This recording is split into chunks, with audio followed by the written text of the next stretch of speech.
President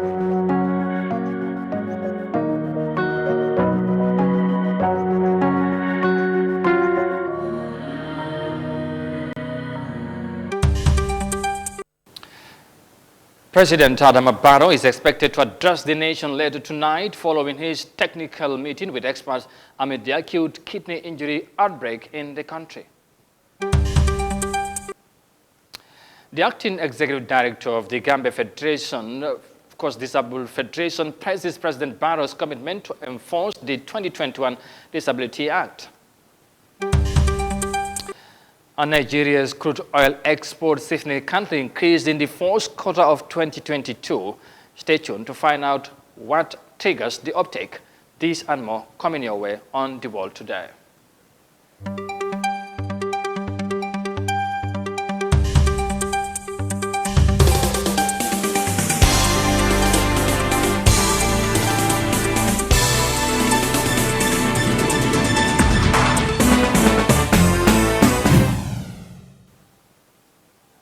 Hello, this is Eyeafrica TV and you are watching the World Today News Bulletin coming to you live from our studios in Banjul. Many thanks for joining us. I am Amadou Kante and now the news in detail.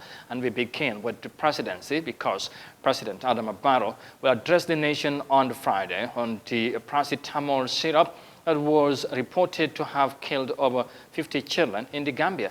This came a few hours after the World Health Organization issued a warning over cough syrups that led to child deaths in the country. The effects of the consuming these can include abnormal plant, vomiting, diarrhea, of course, altered mental state, and acute kidney injury, which may lead to death. Yahya Jammeh has the details in this report.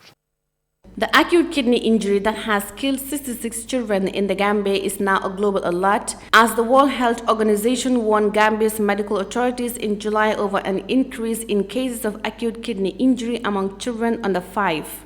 On Wednesday, the health authorities placed a medical product alert on cough and cold syrups made by India's Maiden Pharmaceuticals Limited. The WHO alert covers 4 products, namely promethazine oral solution, cofeximalin baby cough syrup, make of baby cough syrup, and the Maghreb N cold syrup, all of which are manufactured by Maiden Pharmaceuticals Limited in India. Meanwhile, the All India Organization of Chemists and Distributors said none of the 4 cough syrups mentioned above being linked to the death of 66 children in the Gambia is available for sale in India. The group said it had assured the drug controller of India that in case these drugs were in the Indian market, their supply will be halted immediately. WHO said while the contaminated products have so far only been detected in the Gambia, they may have been distributed to other countries. WHO has recommended all countries to detect and remove these products from circulation to prevent further harm to patients. India's Health and Welfare Ministry said on Thursday that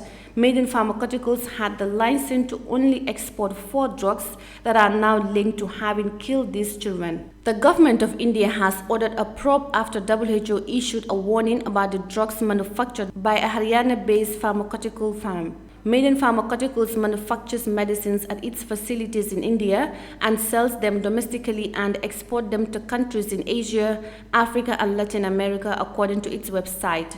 Since then, Gambians, including parents who lost their children to this deadly condition due to paracetamol syrup and others, have been worried as nothing is being done to address the menace. What will be the message or actions of the Barrow government on this deadly issue? We will find out soon, as the president is set to address the nation. Reporting for Eyeafrica News, I am Yahya Jammeh. And from the report, they are moving on. Ugandan wildlife authorities said the country's lion population is declining due to poaching, disease, and human conflicts.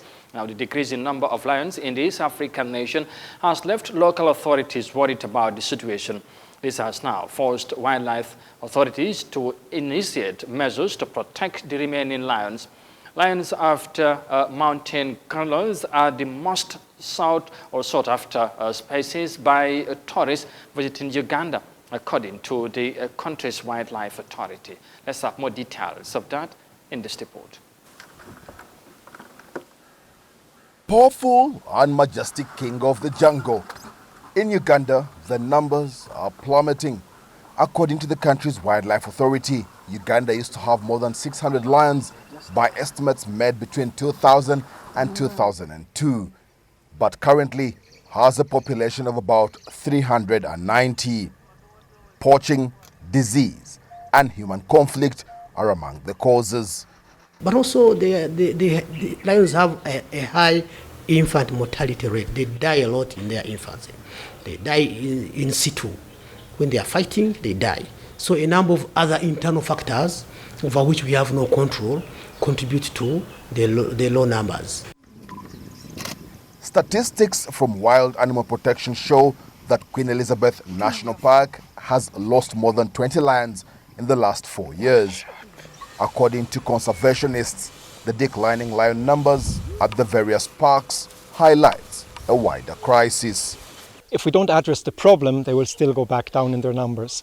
So one has to find out what is the problem. Are they moving to Sudan and being poached there? Now talking about Kidepo specifically. Is it diseases?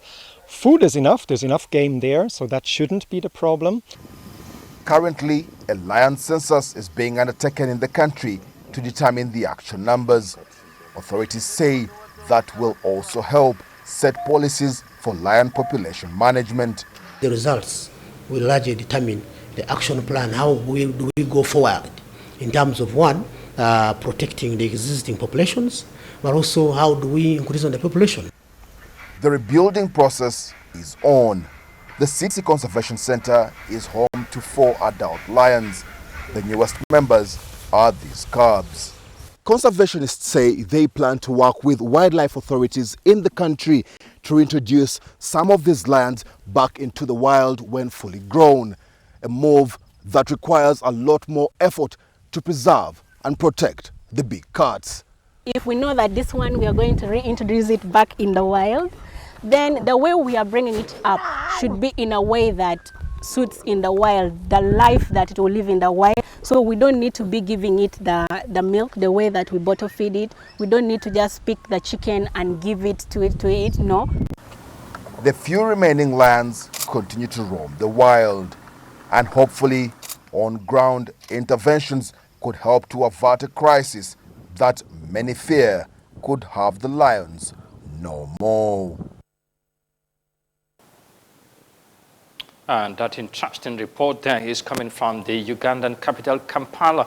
But let's stay within the East African region because Namibia is witnessing record high inflation with its annual inflation rate approaching the previous record, increasing to 6% from 4.10% recorded in June last year, despite the central region of the countries being the heart of economic productivity. The prices of goods and services rose higher at 6.2%. Here's the details in this report. In Namibia, price hikes for food, fuel, housing, and other essentials are putting residents under enormous stress. In August, inflation reached 7.3%, the highest in more than 5 years. One of the biggest contributors is the sharp rise in fuel prices, which has pushed up transportation costs and the cost of basic goods. Multiple African countries rely heavily on both Russia and Ukraine for wheat, fertilizers, and steel. Well, from that economic report there, we now move to some health-related matters because the United Nations Secretary General has been reiterating call for governments and world leaders to speed up efforts to mitigate climate change. Of course, issues around the globe. Antonio Gutteres said the collective commitment of G20 governments is coming far too little and late, and actions of the wealthiest developed and emerging economies simply don't add up. Here's the details in this report.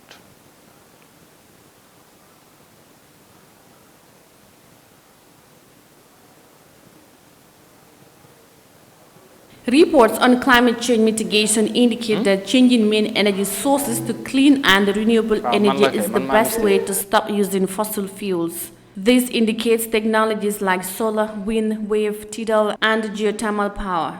A warmer climate increased public health challenges like heat-aggravated illnesses, increase in vector-borne diseases, and decreased access to safe water and food. Cutting short life climate pollutants can slow the rate of warming and lower public health risk. These issues worry the United Nations as climate issues have always been a center for discussion in every general meeting.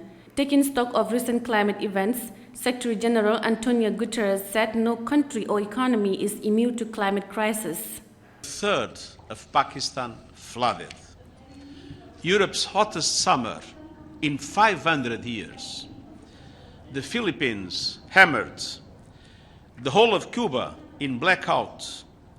And here in the United States, Hurricane Ian has delivered a brutal reminder that no country and no economy is immune from the climate crisis. The UN boss said the world is in life or death struggle for its safety today and survival tomorrow. The collective commitments of G20 governments are coming far too little and far too late.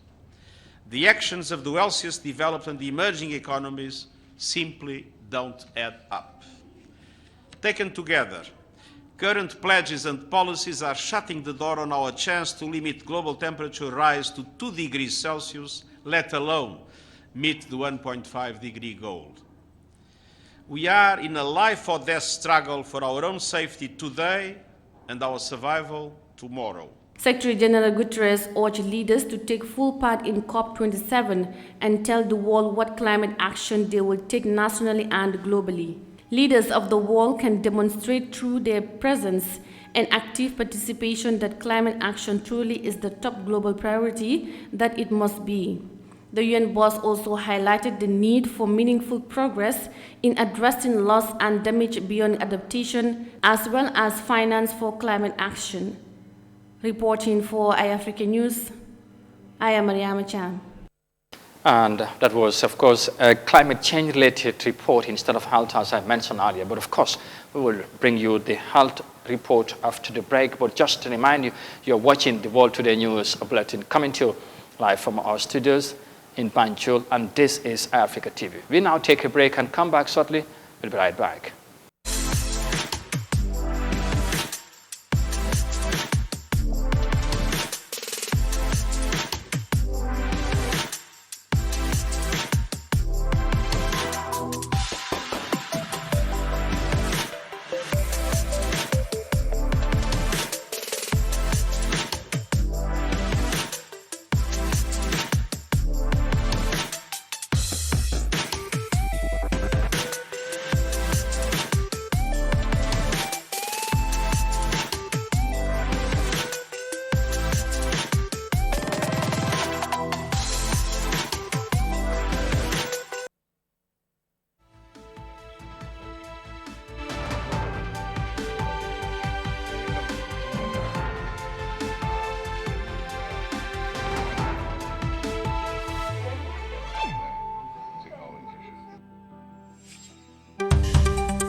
Welcome back. This is Eyeafrica TV, and you are watching the World Today News Bulletin. Once again, many thanks for joining us, and let's now look at the rest of the stories.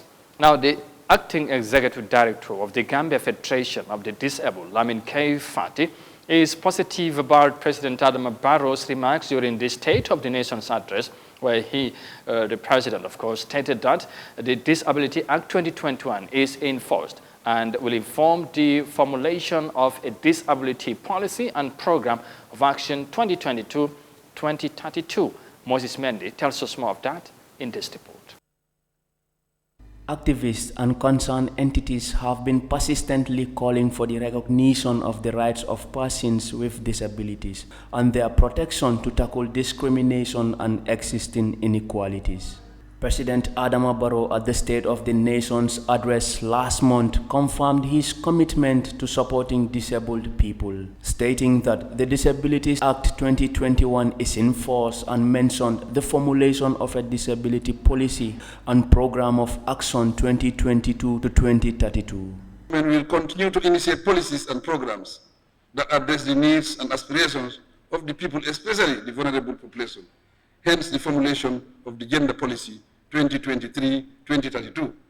Currently, the Disability Act 2021 is in force and will inform the formulation of a disability policy and program of action 2022-2032. These remarks are viewed through a positive lens by the acting executive director of the Gambia Federation of the Disabled, Lamin K. Fati, who believes that the government is at the starting point to address the plight of the disabled as he reacts to the president's remarks. The president himself signed the act, and the act is now being passed by the parliament, and it is now at the implementation stage. So to inform the public on that, I see it has a positive remark. And the policy also that is talking about, the policy also has been formulated. So all those things are positive remarks. I would say that there are improvements in terms of the awareness level, but yet still we need to work on that part, because that's why we fought for this act to be in existence, because we have seen a lot of violations to persons with disability in these countries, in terms of education, in terms of health, in terms of political participations, in terms of even movement, transportation. All these were violated, violations of rights that were melted on persons with disability, and still they are melted on persons with disability. So I believe the Act is purposely to address those challenges. Disabled persons face challenges such as total disregard of their rights and dignity by society and in some cases even family. But the acting executive director highlighted even more grave and traumatizing experiences disabled persons undergo, while calling for a lot to be done to balance this scale. Just go to our schools. You see how our schools are built. You see the learning material that are available at the school, whether they are accessible to every individual, because we talk about mainstream educations. So when you talk about mainstream education, you are saying that persons with disability has to be in the same classes with those without disability. So when you look at it, our needs are different, our aspirations are different, and our abilities also are different too. So you look at the resources that are available. Are they accessible to every individual? Look at our documents, our state documents. Are they accessible to every individual in this particular country? Look at our medias. You go to the state address that you're talking about. When the president was making that speech, on that day, there is a category of persons with disability who have been discriminated, that the deaf and the hard of hearing people.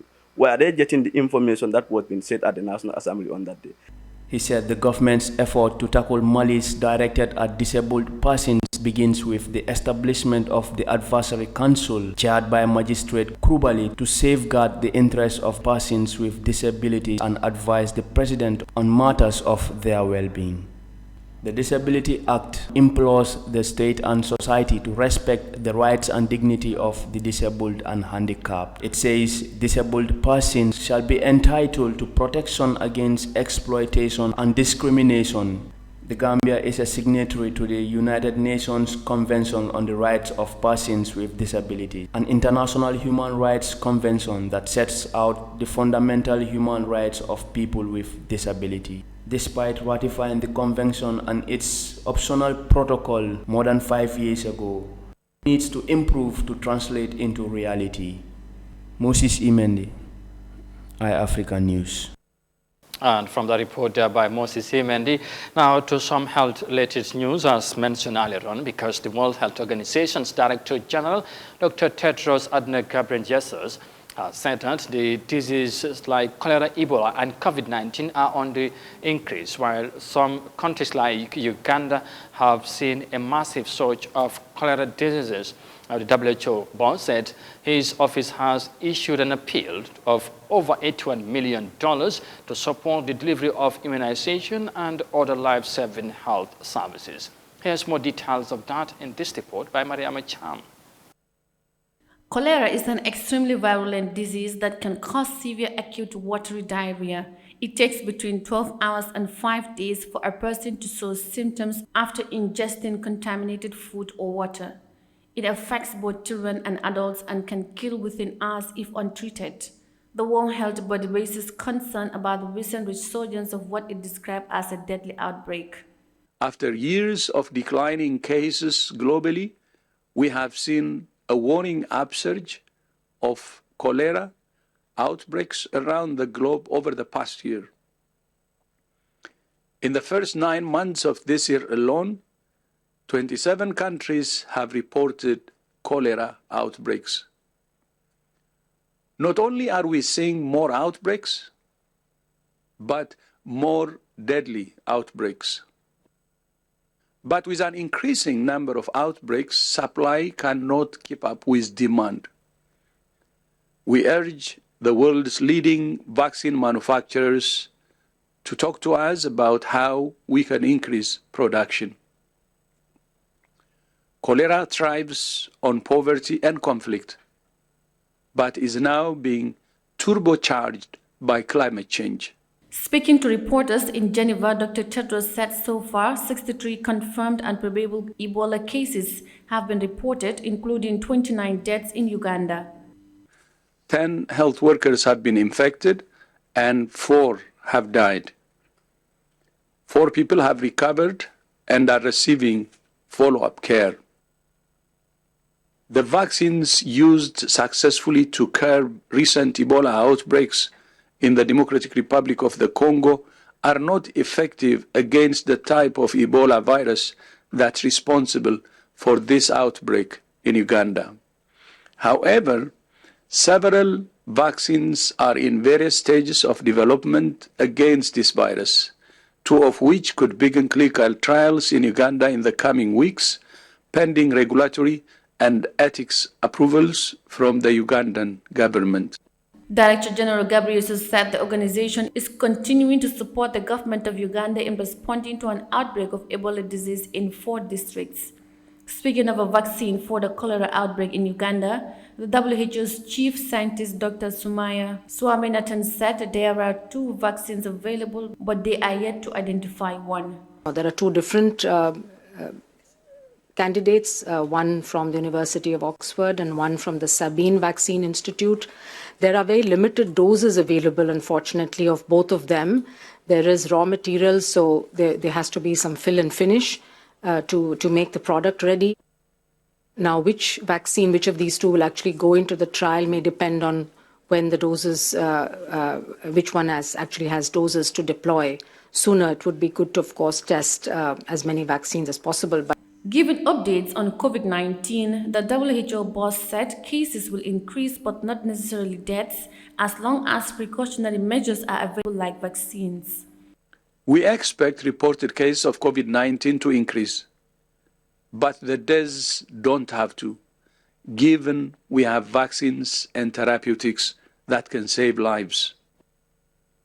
Measures introduced to curb the spread of COVID-19 during the pandemic also help to reduce the burden of flu. But with most of these measures lifted, flu is back and should not be taken lightly. Flu vaccines are safe and effective in reducing severe disease and death, especially among the most at-risk groups. So please get your flu vaccine. Several African and Asian countries have reported cholera outbreaks in 2021 and 2022. Major ongoing outbreaks are being reported from Afghanistan, Bangladesh, the Democratic Republic of Congo, Ethiopia, and Nigeria. With regards to COVID-19, the WHO said it is expecting more recorded cases, but not deaths as far as measures are followed accordingly. Reporting for Eyeafrica News, I am Mariama Cham.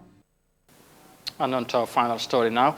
Nigeria has registered a significant increase in its crude oil exports by more than 80% in the first quarter of 2022, despite several delaying factors that usually hit the sector. Now, despite this positive development in the oil industry, some economic experts expressed concern over the different figures from the petroleum authorities and the Statistics Agency and the petroleum economic struggle of the West African country. Nigeria exported merchandise between January and June 2022 worth 14.51 trillion naira, and increase of 81.2% recorded in the same period of 2021. Let's have more details of that in this report. Nigeria has been grappling with crude oil theft and sabotage that's led to production shortfalls. Despite the flaws, The nation's crude export rose to $29.7 billion in the first half of 2022. That's an 88.5% increase compared to the earnings recorded in the same period of 2021. Experts are querying the disparities in figures from the Statistics Agency and the Petroleum Ministry. The first 4 months of the year, the minister said we were producing 1.3 million barrels per day, and we budgeted 1.8 million barrels per day. It is not possible for you to be having an increase in revenue while production is going down.